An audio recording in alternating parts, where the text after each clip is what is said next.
Hi. Where's everybody else? Sure you'll be here for Mario, that's right? Okay.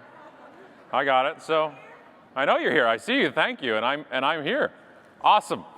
So, I'm from Canada. Thank you. What are you talking about? And let's not go on with the show. So, one of the main things that I talk about in unselling and unmarketing, unbranding is we're doing things to market and brand and sell when we don't think we are. You think when I see a logo, that's the branding, that's our work, our marketing job is done, when in reality it's just beginning. When you see a logo, you think something. When you see anything, you think something. So when I see Ritz-Carlton, when I see Ritz-Carlton, you think what? Give me the first word that comes to your mind. Just like 47 different words you just shouted out there. That's awesome. So luxury, expensive, service, that's their brand, yes? You don't think their logo, you don't think of a severed head of a lion impaled on a crown. Right? That's what it is. You think of your experience with them. Psychologists say we think of two things when we see a logo. Our most recent experience with the brand, or one we've heard, and our most extreme experience with the brand, or one we've heard. So, with Ritz-Carlton, I think of the last time I stayed, and I also think of Joshy. Joshy is a giraffe and a poorly stuffed one, and he was left at a Ritz-Carlton in Amelia Island, just here in Florida. Beautiful resort, beautiful place, stayed there before, done many a talks there. He was left by a kid. Did I have to say kid? Like you assumed it wasn't a 47-year-old man leaving a stuffed giraffe somewhere? No, you got it? Okay, good. So he was left there, and the family went back to Arizona. And the kid realized he's lost it. So the father did what any good father would do, and he lied to his son, and he said that Joshy was on an extended vacation, and he's sure to return home sometime. Which is a great idea, Dad, except for the fact that now you've got to come up with them, find him, or learn how to sew. So he calls the Ritz-Carlton up, and not only did they find him, he was rolled up in the sheets, at the end of the sheets in the bed, and they found him in the hotel laundry. Not only did they find him, and not only did they overnight him back to the awaiting family, they also sent back photos of his extended vacation. Look at the person to your left and to your right. If they're not smiling, I suggest you change seats. We call this the psychopath test. If this doesn't make you smile, I got nothing. You're at frickin' Disney, for crying out loud. You should be smiling the entire time right now, no matter what. This is Joshy at the pool, which is how I will be posing later at the pool today. It's exact guy pose, one hand on your gut, sitting back. That's how it works. Joshy meeting new friends at the bar. That dolphin is inappropriate.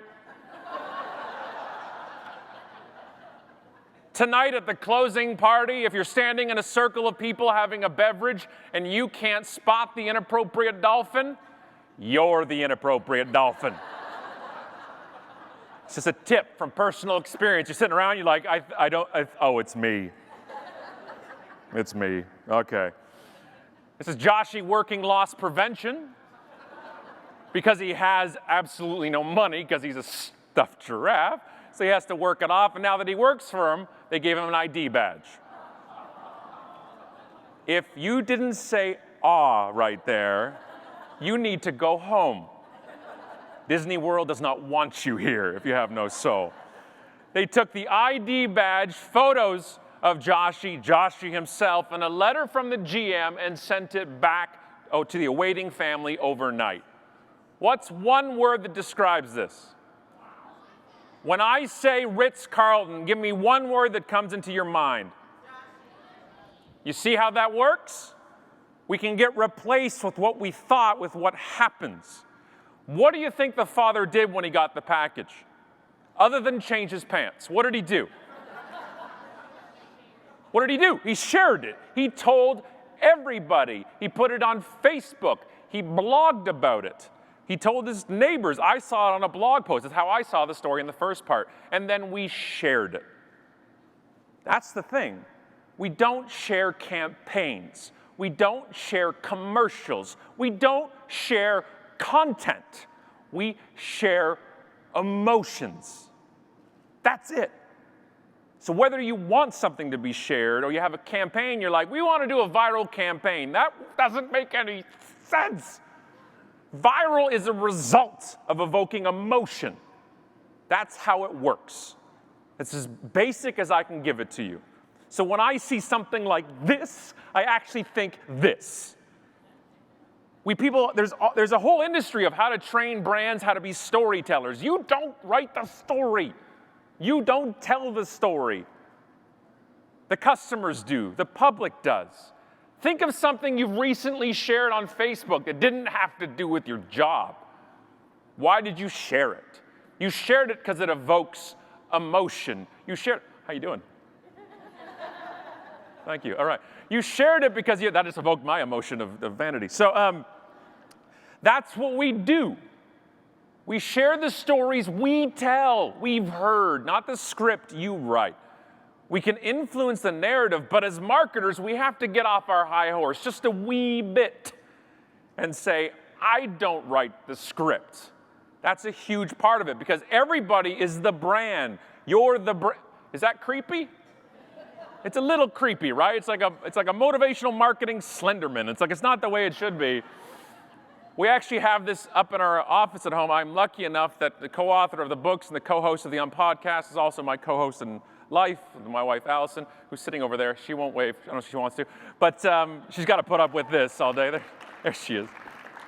Right, you got to deal with this all day. So we have it up in our home office, which is also our bedroom, and you try going to sleep with that on the wall. It's like, I gotta take it down. It's not good anymore. So this is the point, though. So when you guys do a campaign with somebody, they become the brand. If you get an influencer to talk about you, they're not an influencer endorsing something or marketing something for you. They are the brand. So if something happens with that endorser, they're an extension of you. That's what happens to these things, okay? So we got to be careful. We got to vet things. We got to be, who do we want to use? It's not that I want to use an influencer because of their reach. I want to use an influencer because they make sense as a part of our story that we hope people will tell. That's the important part. We got to stop trying to do things and force feed them. We got to stop force feeding technology. My poster child for using marketing technology wrong is QR codes. This is a QR code made of Oreo cookies. Don't scan it, geeks. Stay with me. Focus here. Okay? I know you want to. You're one of the only audiences I talk to that actually know what that is. That's the problem. The third book we wrote is called QR Codes Kill Kittens. That's the title of the book. And it's all pictures of business screw-ups. None of your brands are in it. I tore the pages out before coming here. So we're good. It's only 3 pages now, but we're good to go. So I don't have a problem with QR codes themselves. They've lived a wonderful existence for decades. In fulfillment, in logistics, on your plane boarding pass, hospital wristbands. Open up the back of your toilet. I don't know why you would, pervert, but if you did, inside it's a tracking code where you can know how to put it in a warehouse where it's being shipped and filled and going all over the place.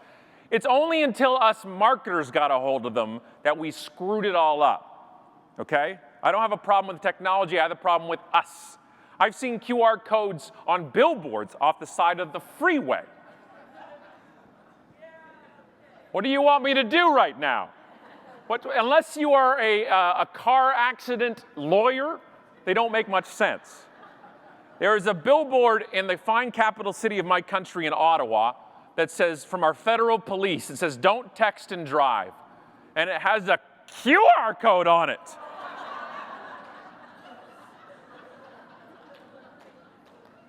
That's entrapment. I just want you to think. Think before you do. Think before you QR. Think before you do something like this. Half of you aren't laughing. That's because you're the problem here. Half of you think a plane pulling a QR code banner is a reasonable spend of a budget. We break things as marketers. That's what we do. Somebody sat around a boardroom table and said, that. What marketing program lost out to this? That's what I want to know where the budget went. Here's an example of one that's actually smart. This is the John Deere Classic, a great golf event, and they actually want you to download the app. Makes sense, right? People are watching the event, walking around with their phones. I'm not sure why they're walking around like this, but they're walking around. And on the right-hand side of the screen, it says scan for Android app. On the left-hand side of the screen, it says scan for iPhone app. Smart, right? They've split the factions. Okay, iPhone people don't like Android people. Android people don't like iPhone people. And there's 7 Canadians in the background saying, BlackBerry's still relevant. Like, that's how it works. That's how we roll. That's how these things happen. The only problem is beside this beautifully done poster for a download of app, it says use of mobile device is prohibited. So close. So close. I just picture them hauling people off the golf course every time they scan it, which would have been 3 people probably scanning it all day. I once did a talk for executive CMOs and stuff in Toronto, and I did my whole rant about QR code, and she came up to me afterwards, and she was from a giant consumer goods company. She says, we actually put a QR code on 3 million shampoo bottles. And I'm like, and? How'd they do? Because you can track it. She says, we got 3, and I'm like, 3% is actually the best usage percentage I've ever heard of them. She said, no, 3. And I said, were 2 of them you scanning it? So, and 1 was the designer. Not to think about the logic of having a QR code on a bottle that's in the shower that you don't understand the problem. Stop doing these things. Stop doing these. You hear these trends. You hear these things. If Snapchat is smart, then you use it. If using a Vine person is smart, fine, use it if your customers are there. But we start generalizing things. We start saying, well, everybody does or everybody doesn't. And we play off this fear. We play off this fear like the fear of millennials. That's a real fear. Who here is between the ages of 17 and 35? Raise your hands. Ah! You're all here. One of the problems with marketing to millennials or talking about millennials, it's a millennial myth to me. First off, the people who talk about that don't know the demographic or the definition of millennial. It's 17 to 35, give or take who you talk to.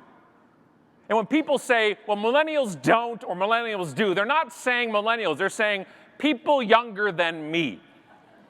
Those young people, the bitterness is there. I read an article that said millennials don't like to attend meetings. Who the hell likes attending a meeting? What generation says, Scott, it's 5, you're going to go home? It's like, I feel like going to a meeting instead. Let's go. What age group is okay with wasteless, useless meetings? I don't know who it is. Who's eating lunch and says, Scott, meeting? Giddy up, let's do this. I don't get it. We don't want to work better with millennials. We don't want to market to millennials. We want them to suffer like we did. That's the point. We walked uphill to school. My dad went to school uphill both ways in snow, naked on his hands. I faxed uphill both ways and rewound VHS tapes. We're just bitter that now our children can go onto Netflix and go, look, a TV show. I wanted to do that when I was in. We're just bitter. I want my kids to be in the middle of downloading an MP3 that takes 47 minutes to download on dial-up. I want them to suffer through 43 of those minutes, and when it's almost complete, your mom picks up the frickin' phone. And then Winamp displays incomplete file. You're like, oh, damn it. I want them to experience a busy signal. I want them to experience these things they never will. When we tell them you should go out and play instead of being on a computer, what we're saying is, I had to, so you should too. I've seen meetings and board meetings at places where people who are millennials are sitting in on the meeting and they bring in an expert to talk about millennials. It's like, I'm right here. I'm sitting here. It's allowable stereotypes, okay? This is the problem. I've told people, people say, well, I'm like, that person on your staff is a millennial. It's just, well, I don't mean her. I mean the other ones. Like, it's an allowable stereotype, right?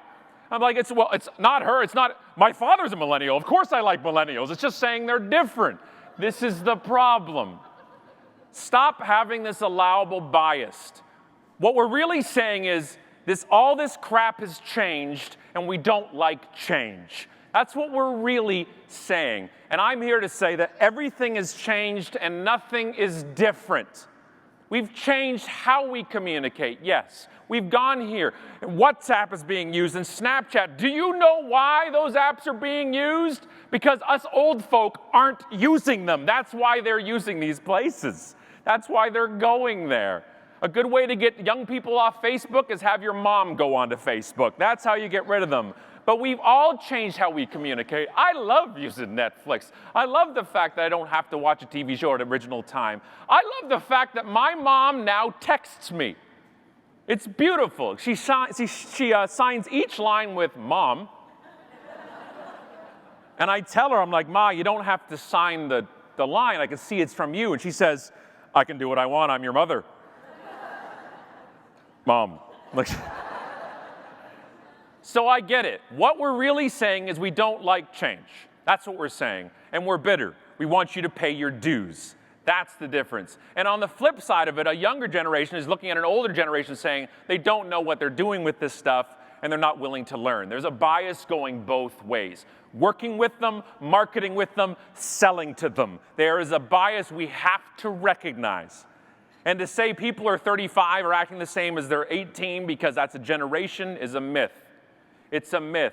My generation, Gen X, I don't know how I don't know, is it still this? Is it still Degeneration X? I don't understand what it is, but we're just going to break through the wall in a second. So we were called what? The lazy ones, right? That's what we were. I don't understand how this works. The baby boomers were called that too. Do you see a pattern here? We want them to suffer.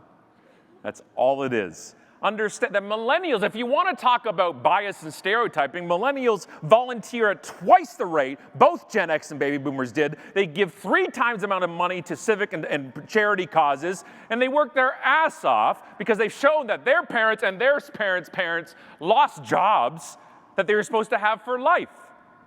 Millennials aren't moving around too much. They're not wanting to see the world and traveling. They just don't have the commitments yet. That means they can't do it. And they're not naive enough to think that we're going to get a job and have it for life. I like that.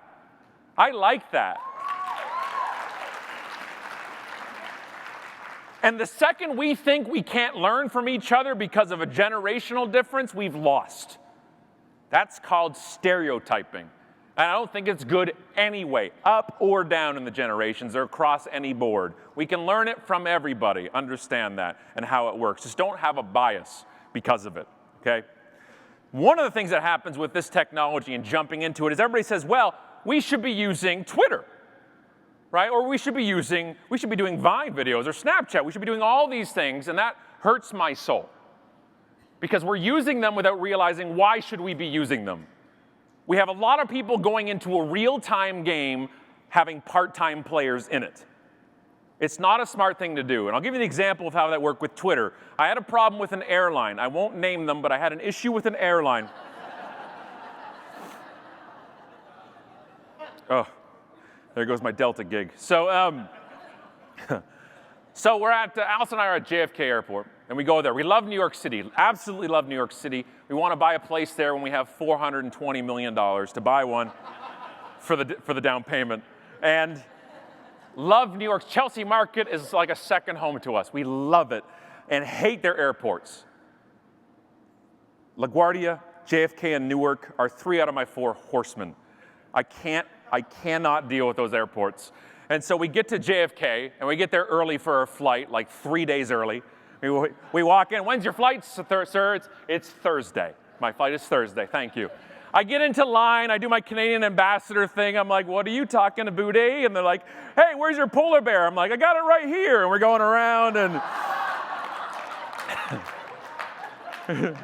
yeah, awesome, cool. That's an old joke, great. I'm pouring maple syrup on everybody, right? It's awesome. There's like no liquids through security, gotta use it up now. And we get through, and about halfway through the line, and the intercom comes on, and it's like, Albuquerque, 5 p.m., please come to the front. You ever been in line when this happens? They allow the late people to jump the line for their flight. And I jumped to stage 1 of Canadian anger, which is passive-aggressive politeness. You know, right? Oh, no, please, after you, you're late. I planned ahead and was early, but go ahead. Yeah, your lack of planning is my emergency. Awesome. What's that, sir? Oh, you have a flight to catch? What? We're all here for burritos. I don't understand.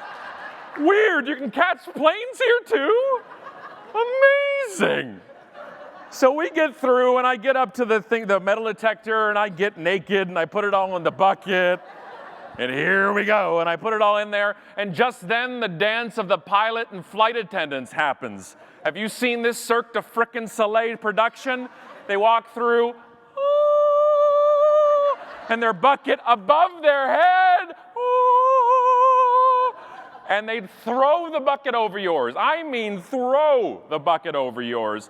And I start getting hip checked by them all with not even an excuse me or anything. Look, I don't care where you're from, who you work for, or how much money you have. That does not excuse you from common courtesy. Please, thank you, excuse me. I don't say that because I'm Canadian. I say that because I'm human. And that's what we should be doing. And they have to understand, okay? I get why they get to jump the line partially, but they have to understand the first rule of Flight Club, okay? And that is, that was good. I wasn't letting that one go. That was good. And the first rule is that the plane will leave without me, the paying customer. It will not leave without you, the pilot, okay? You have the I don't know why I'm doing this. I don't know. And my foot's like doing a gas thing. I don't know what kind of plane this is, but that's why I don't fly them. It will not leave without you. Please, thank you, excuse me. And by the 7th flight attendant who has hip checked me, I am no longer Canadian. And I jump to stage 12 of Canadian anger, which is Canadian swearing. And I turn to her and I drop the 2 words that Canadians should never say. I look around and yell, "Come on!"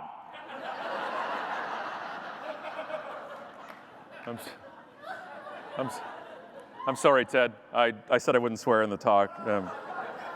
Actually, I think I said, "Come on, I'm sorry." Like, I immediately became Canadian again.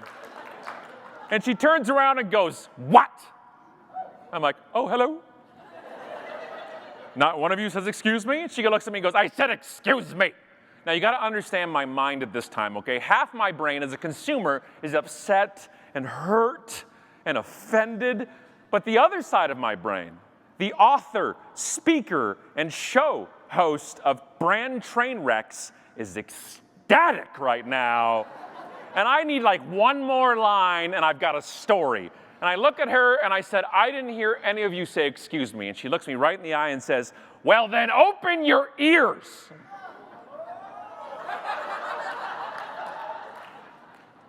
Jackpot. And she goes through, and she keeps saying, "I said, excuse me, I said, excuse me." And I go through, and I'm so angry, I'm silent. A rare occasion in my life. I don't even know what to do. So I start going to stage 16 of Canadian anger, which is my shun list. I will never fly Delta again. Our children will never fly Delta. It's going in my will. You want to make this up to me? I'm a big deal on Twitter. I want my own plane. I want to sit on the pilot's lap. And I want 2 bags of pretzels, not just one. And when I ask for a second one, I don't want a saucy look from you. And I'm getting over it, and I'm freaking out, and I do the only thing a self-entitled social media diva can do, and I send a tweet, and I say, "Delta Airlines flight attendant pushes in front of me at JFK security. When asked for at least an excuse me, she replies, 'Open your ears.'" I am so furious. I am so blind with rage. I misspelled Delta.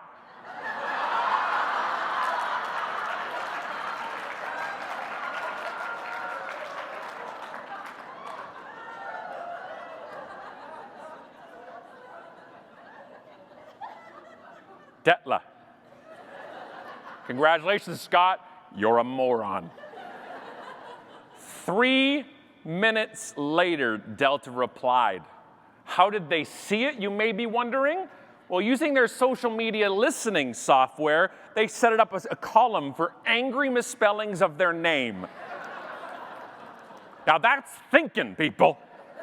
If you cover off the angry misspellers and the all-cappers, every angry customer is covered by this point. And they replied and they said, I'm truly sorry to hear this. We expect our flight attendants to be courteous at all times. Please accept my apology. And I get the tweet and I'm like, if you think you will, if you, okay. I didn't think you were listening. I spelled it Detla.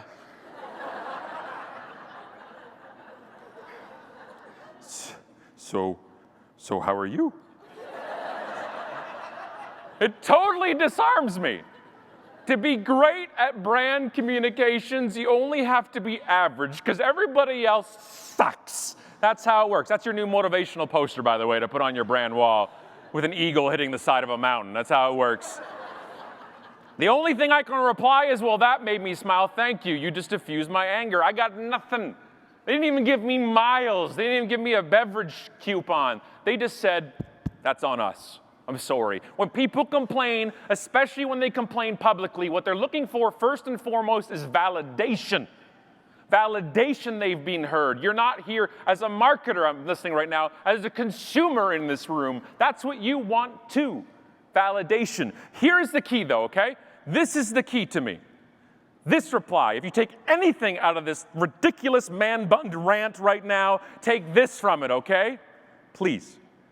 The important part about this is not just the message. There's talk about transparency and authenticity in social media, and I agree 100%. But one of the forgotten pillars of social, especially Twitter, is immediacy. The speed at which we reply, especially to a problem, is almost paramount to what we reply with. As an example, if this apology, instead of sent 3 minutes later, it was sent 3 hours later, would my reaction be different? Yeah, I would have been on the flight. I'll be angry on the plane the whole way home. Instead of 3 minutes later, if this tweet was sent 3 days later, would my reaction be different?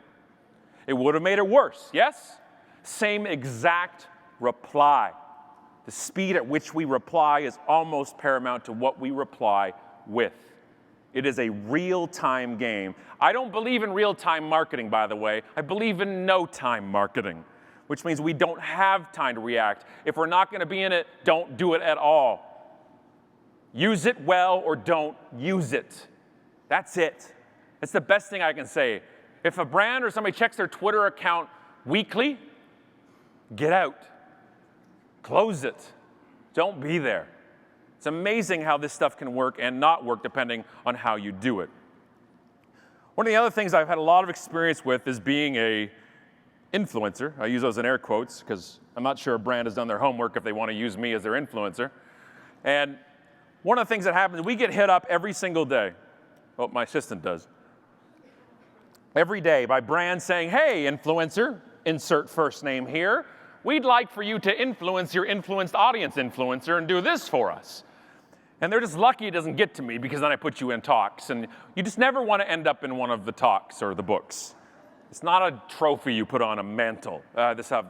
So one of the guys, and here's the key to influencer marketing as far as I'm concerned, is understanding your influencers. Understanding what drives them. Understanding what, just because they have a reach means it has to match your marketplace and your product. And most importantly, have a great product or service. If not much will help you. And an example is Tassimo. When it came out in Canada, and Kraft Canada launched it, and they were convinced by their agency to not do a TV campaign, and instead reach out to social influencers. Before the campaign, Tassimo had a 0.04 share of the coffee conversation in Canada. And they wanted to increase that to hopefully 0.4, or with all the heavens aligned, 4%, at least somewhat temporarily. So they contacted me. It was brave. And this guy, Dury, contacts me and says, hey, Scott, I know you drink coffee. I know you talk about it. I also talked about the fact that I'm so lazy, I don't brew a pot of coffee. I drive down to McDonald's or I drive down to Tim Hortons, which is the religion of my area. And you go there, instead of wasting a pot. And he heard that and saw that. He's like, is it okay if I send you a new Tassimo that's coming out now in the country and some coffee flavors? No conditions. You don't have to tweet. If you like it, feel free to. If you don't like it, we hope you don't tweet, but whatever. We know what you do. And I'm like, I like free crap, sure. I don't have to return it. So he sends it to me. And sure as hell I liked it. Awesome. And he writes me 2 weeks later, he's like, I saw you tweet about it, you liked it. I really appreciate that, Scott, by the way. You didn't have to. Now, can you pick 10 family or friends on Twitter that may also would like to receive this? This is in November, so it's near Christmas. Can you pick 10 family or friends that also would like to receive a Tassimo system like you? Now I'm frickin' Oprah. You get a Tassimo. You get a Tassimo. Everybody gets a Tassimo. And we send it out, and we're all sending it out. Like, Ma, get on Twitter. I could not Tweezer, Twitter. I can send you a Tassimo. They went from 0.04 of the conversation to 14% of the national coffee conversation. And that was the plateau. That was not the peak. That's where it ended. Have great stuff, match it with great people that have big mouths, and let it happen. The more he said I don't have to tweet about it, the more I wanted to. It was a reverse ninja mind screw that he played. Nah, you don't have to tweet. I'm like, well, you don't think I can tweet about it? I'll tweet. You want me to? I'll tweet right now. What do you want me to do? I don't care. Tell me not to tweet about something. That's how it works. Another way of leveraging people is one of the things is when your brand fans do something. And how do you leverage it? The problem is a lot of brands, especially on Instagram, will take a fan photo or what have they done, and they'll share it and use it and not barely do anything. Maybe they'll give credit. And if you have a big brand account, sometimes sharing a fan's photo is enough of credit because you said, hey, here it is, and it expands. Here's an example from Indian Motorcycle. This guy, Hire the Stash, which is an amazing name and handle, by the way. I saw this on Reddit. So he shares his Indian Motorcycle picture, and he shares it. It's a beautiful picture, right? I love the photo. And Indian Motorcycle has a great amount of content on their Instagram as well. He shares it, puts it out there. Indian Motorcycle sees it and says, this shot, we have to share it. Thank you for tagging us.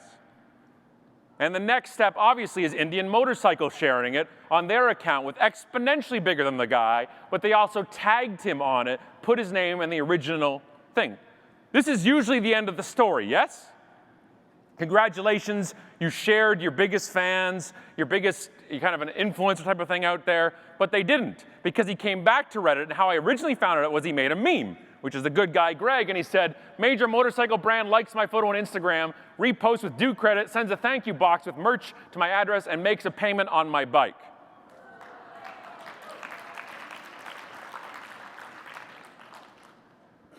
We share what?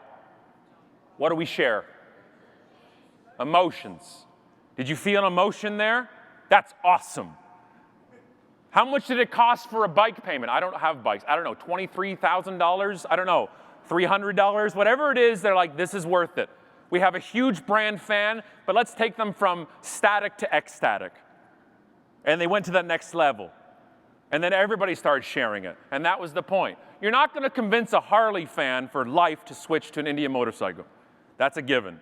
But what this helps with is not only the brand endearment around, but also the people who are not in it yet, who may be looking to go into getting bikes and seeing the difference in the actual connection and influence with people.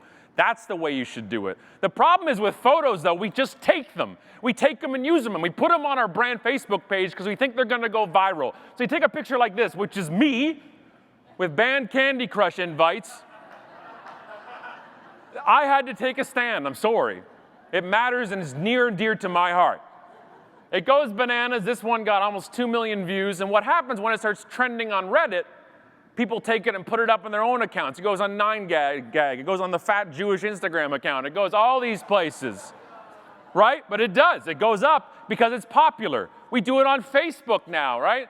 They call it freebooting. We take a video popular from YouTube, we upload it to Facebook and go, look, I made this, and you didn't. Stop it. Please stop it. It matters. Integrity matters. People tell me, who cares? I do. When you don't give credit, you're taking credit. End of sentence. End of story. What does it take for a brand to say, found this here, source here? That's the issue. Don't take and steal.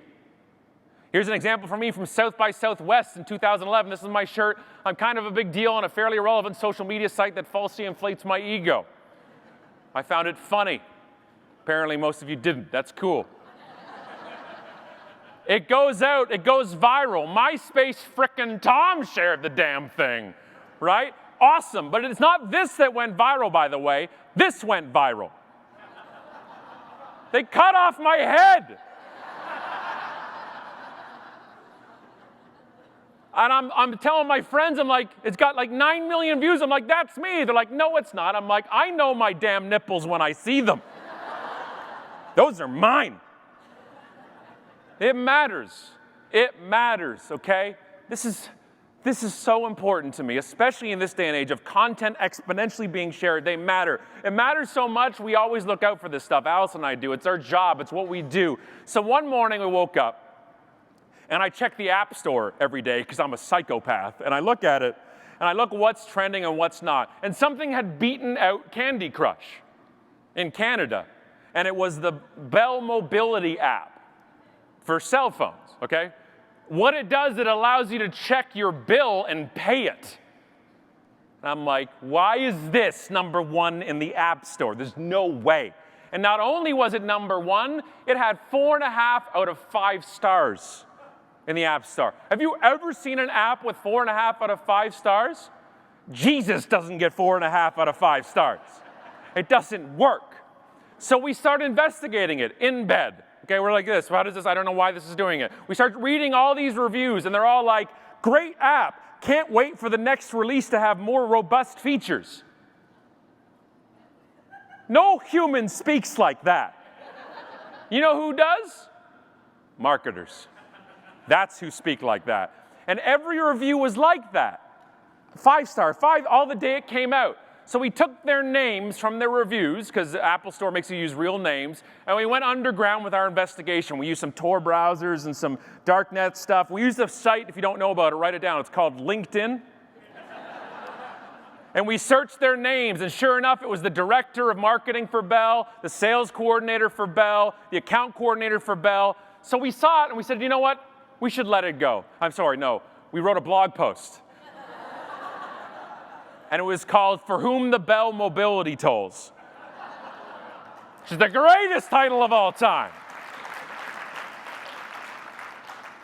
And we said, no, you can't do this. This is not only breaking terms of service, this actually is breaking certain competition laws. And it went international. I was on the news, I'm in the paper, I'm like Ted Murphy. It's amazing, I'm on all these things, we're like, woo, I'm everywhere. And then the Canadian Competition Bureau, this is a year ago, launched an investigation on them because of our little blog post. And I thought that was the end until a week and a half ago when a reporter called me and said, what do you think about the judgment that came down from Bell Canada because of your post? And I'm like, what judgment are you talking about? They're like, not only do they guarantee this will never happen again, they have to pay $1.25 million because of it. I'm like, thank you.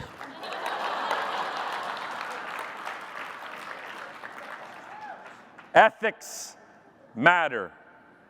Now, I am a Bell customer for 22 years. We haven't got the bill this month yet because it's just come out, but I'm expecting that other line item to read $1.25 million for overages as it's going to happen. It does matter. It shouldn't take the government to tell you it's not. Disclose relationships. Reveal things. Put a hashtag on stuff. Just say, if a layman wouldn't understand you have a financial connection to the brand, disclose it. Disclose it. Not because it's against the law or not because it's the right thing to do. Another thing that went viral here's at the Las Vegas Furniture Show. This says, the one night stand you'll never regret. This side of the room's having some trouble with it. You want to explain it to you guys? No? You're good? All right, good. So this is a company that makes these nightstands. This is the 5th biggest trade show in Vegas of the year. Okay? This got 7 million views. So they won. They win. They won the internet. What's the problem with the picture? Who makes it? Who's the brand? So we talked about this on the show, on the podcast. We put it out there. It aired. This guy Kevin emailed us and said, Scott, love this show. This is my dad's company, and I'm taking it over, so I'm doing the marketing. And then he told me the worst thing he possibly could have said. He said, I took the photo, and I left the logo out on purpose. And after I finished throwing up in my mouth, I said, why? Why, Kevin? Why did you not put the logo somewhere? He said, I didn't want it to hurt the viralness of it. Congratulations, you just got 7 million fake internet points. It means nothing. It's a vanity metric. They mean nothing unless they're attached to your brand. I'd rather have 70 views than 7 million if you know I'm the one. What happens if I would like to purchase the one-night stand I'll never regret?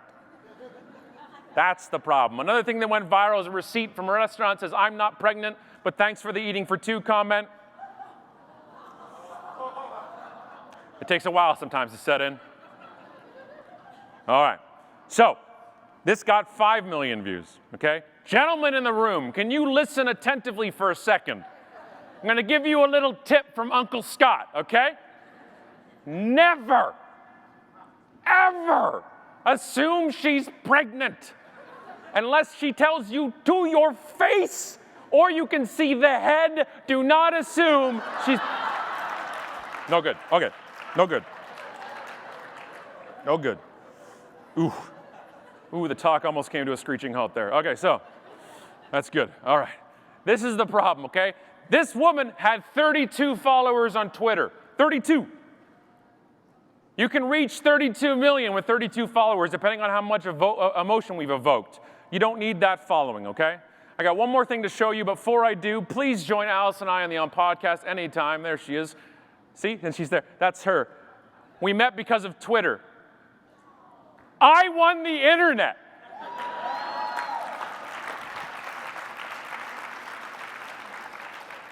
I got the greatest ROI ever. Put that in a case study. Join us on the show anytime. If you want, text hook me up to 33444. I won't actually hook up with you, but it'll give you the link to this. Actually, if you're marketing, digital marketing, it's a very cool service from Lead Pages. If you text, you'll get a link to it. It's called a text to email. It's very cool stuff. If you don't like it, unsubscribe. I don't care. So whatever you want to do, but that's us.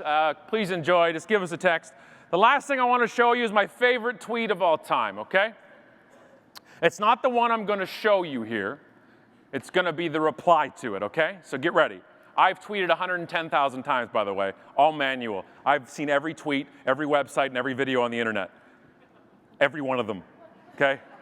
This is the best one, the reply to this, okay? Men's Humor tweets this morning, I gave birth to a food baby, and I think Taco Bell is the father.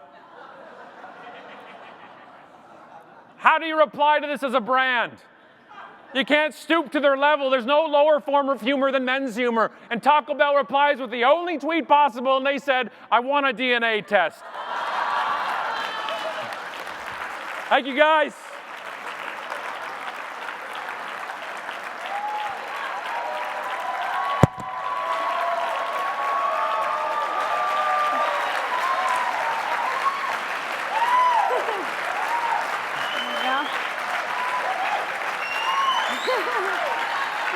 Amazing. You did such a great job. You guys, Scott Stratton. Big round of applause for Scott Stratton.